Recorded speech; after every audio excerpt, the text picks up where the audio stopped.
What if I told you that the anonymous phone calls that you've been receiving lately are from debt collectors? They claim that you are several thousands of dollars in debt, and if not paid immediately, you could potentially lose everything. Should you be alarmed? Well, let's take a moment to learn more about debt collection scams.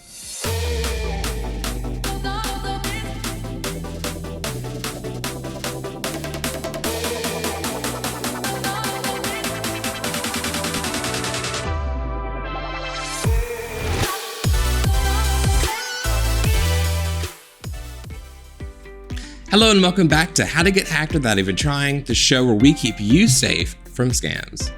So, you've been receiving countless phone calls, emails, and maybe even texts claiming that you owe an undisclosed company large sums of money. Perhaps you did borrow money from a bank to buy a car or maybe even a home, but the amount that the collector is claiming you owe doesn't quite align with your credit history.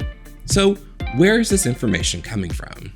This is the most important question to ask yourself when receiving debt claims. Unless somebody has stolen your identity, you probably are aware that you have debt, if any at all.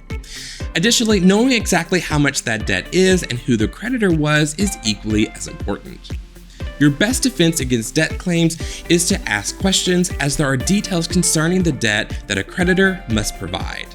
Typically, by law, debt collection agencies are required to send the person owing money a written notice 5 days before any debt is due. A debt collection notice will contain the following: a header that identifies the name and address of the billing agency, the debtor, and invoice numbers; a body section that contains contract agreements and details of the debt, including a list and total amounts due; a statement indicating if any interest or other charges may be imposed on late payments, insufficiently funded checks, collection actions, etc., instructions regarding the appeals process, and a contact person or organizational unit, including address and phone number, with whom the debtor can correspond if the debtor has questions regarding the invoice.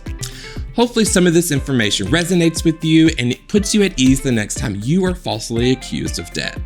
But it is important to stay up to date regarding any actual debt, big or small, that you might currently have.